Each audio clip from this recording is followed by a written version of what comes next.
So when I was younger, like all throughout my teenage years and probably into my early 20s as well, I used to give myself a really hard time about this one specific social scenario that would just keep happening to me and the way I'd act in that. So to give you an example, for many, many years in a row, every single Friday night when I was younger, I would play games with my friends after school, like a group of about two or three guys. We play Rainbow Six Siege or some other game, and it would honestly be the highlight of the week. Like, imagine you've had like a long, stressful week at school. You're just ignoring all of your homework, and you're knowing that like, okay, if I can get through all of these lessons, eventually it's gonna be Friday, and just gonna have like a fucking good time with the guys. And we'd laugh so much, and honestly, it felt like even if the jokes were just like the stupidest, most childish thing ever, we just have such a fucking great time. Like, these are some of the most fun times that I look back on. And I kind of really miss it. Like, I'm not really friends with these guys anymore. And if there's anything I miss about the friendships, it would be that kind of time we spent together on games. But something would often happen, and that would be someone maybe like midway through or towards the end of our session would join the party, the PlayStation party, and it might be someone who I didn't know particularly well, or maybe even didn't like.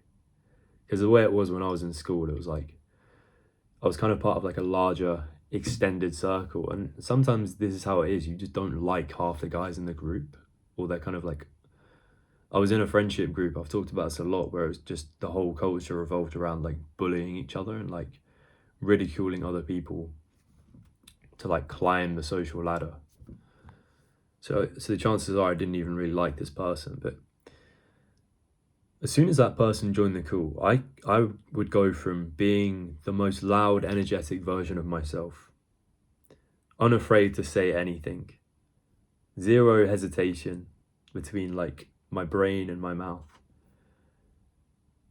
making any joke, having a great time, to suddenly just going to the other extreme, to being the most quiet, reserved version of me that a lot of people in school knew, and they thought that's all I was. Like, I had a reputation for being ultra quiet in school, just keeping my head down, never really talking to people who weren't in my group. And I'd revert to that version of me as soon as a new person joined. And people would call me out for it. They'd say, why aren't you saying anything now? Or like, Tom, speak. You need to speak.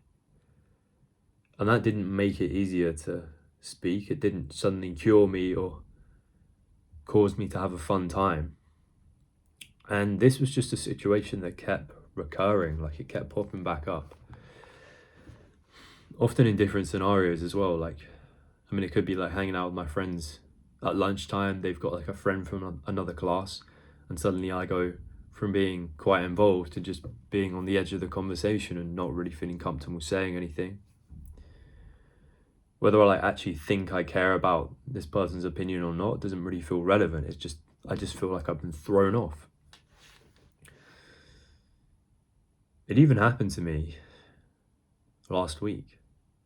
And I'll tell you the story of how it happened to me last week after I explained the course. But I often thought this is just me being introverted. You know, at my core, I'm an introvert. This is what people know me for. They know me as the guy who never says anything. Or it's just shyness. Like, on some level, I'm just a shy person. I'm just a timid person. But there's something deeper involved here. And not a lot of people understand this, but I'm going to tell you what it is. The reason you can just go from being loud and energetic like that to being a completely different person, almost having a different personality, to being really reserved, is because your nervous system is in fight or flight mode. Not a lot of people know this. So for me, that new person coming into the group, for whatever reason, triggered my nervous system to go into fight or flight. Like when we go into fight or flight, it's because there's some kind of cause for that. There's some reason that we don't feel entirely safe. There's some kind of threat that our body is detecting. And it's putting our body in fight or flight as a way of escaping this danger that we might not be even aware of. But oftentimes when this happens to you, if there's no clear reason as to why you're in danger, like it often comes down to the past. So your nervous system often it's so clever that it protects you from danger that hasn't even happened yet. And the way it can do that is it looks to the past. It looks at times when you felt absolutely terrible, like you felt some terrible emotional pain, like hurt and humiliation or just shame. And it creates these associations between how you felt then and how you could potentially feel right now. So for me, in those moments, and even now to some extent, what it comes down to is this situation, this new person, it might not be anything to do with them. They might be a good person. I don't know. Maybe I don't know them well enough, but my nervous system is looking to the past, some past experience where a person I didn't know very well, or some kind of similar scenario, being involved has resulted in me feeling emotional pain. And for me, it might be difficult for some people to think about what that experience could have been, but you're not always going to know. But for me, it's got to be something to do with school. It's like, again, having this reputation as the quiet kid, I mean, that in itself was my nervous system protecting me. It was like kind of making me like a lot more reserved, which is similar to what was happening in the examples I'm talking about. But I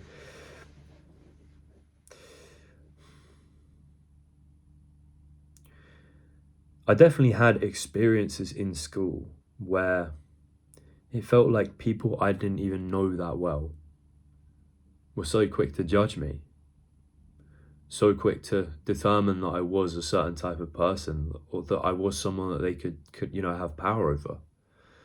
That's kind of how school is. Like, school is very superficial, and I'm not trying to sound a bit cliche, but a lot of people are carrying this hidden trauma from school, which is still affecting them then. Like, I'm 24 and I still look at school as something which affects me on a day-to-day basis. But this reaction that I'm having, the fight or flight, it comes from experiences where I've been negatively judged quite quickly by people that I don't know very well, or people that I don't consider like having earned the right to. I'm not saying anyone ever has a right to judge you, but some people, they're just way too quick to like take the piss out of you, and you're kind of like, if this was my friend, maybe I'd be like a bit more accepting of that. But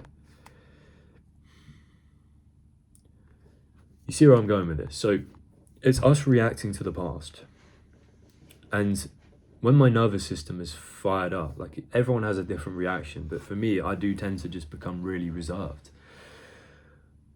In addition to things like anxiety, being in fight or flight literally slows your brain down and makes it harder to think of what to say next.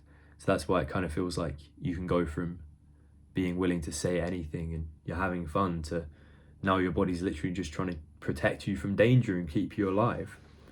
And it shuts down the part of your brain responsible for like thinking of what to say next. This is like very applicable to a lot of situations. Like, every time you freeze up mentally, or you get nervous and you can't think of what to say, this is the reason. Your nervous system is being triggered by the past. Yeah, I said this happened to me last week. So I've kind of been on a journey with my nervous system, like, since becoming aware of this knowledge. Like, observing my reactions quite carefully, because this can happen to me in the moment. I'm like, oh, I've just gone from having a good time, being really high energy, to kind of becoming quite reserved. And I know what's causing it. I just say to myself, okay, something about this situation is making my nervous system like feel like it's unsafe. So I had this, and I was at like a work event with my dad, actually. Like, I was meeting a bunch of people he works with. And I'm very good around, like, it sounds kind of cringe, but like adults. I'm very good at talking to people older than me. Like, my mates are always joking that like around their parents, I just suddenly turn the charm on. Like, I find it very easy to like project confidence talking to parents. Like, I'm very charming. And that's how this evening was going. Up until the point where my dad suddenly just brings out some new people for me to meet. And there's this girl there who's like only a few years older than me. And she's fucking hot. And she's very confident as well. And suddenly I just start going back into my shell. It's a prime example of this happening. Like, suddenly, maybe like I'm being triggered by something different, like a fear of rejection from the past, but my body's kind of shutting down. And obviously I'm like a little bit dazed and confused in that situation, but one, I'm able to recognize what's going on. Like, I'm reacting to the past here. I'm not reacting to this girl in front of me. Sure, she's pretty, but her being pretty is triggering something inside of me, causing me to act self-conscious. So just knowing that that's what's going on already makes me feel a little bit better. And secondly, what I know now that I didn't know back then was, if I come across a little bit awkward, or I don't project the most confident, high energy version of myself to this girl, I can live with it. The world will keep on spinning. I'm not gonna die. Like, sure, I feel maybe a little bit embarrassed to say that she made me like a little bit nervous, but I can live with the nerves.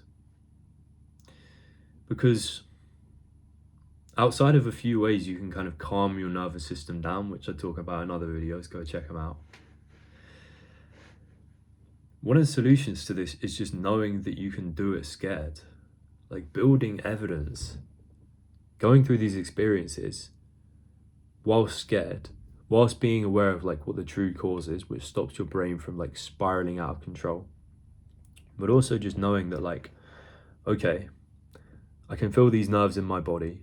I can sense that I'm not necessarily portraying myself as who I want to, but I'm not losing out on anything. Like, I'm here. This is what I'm feeling right now.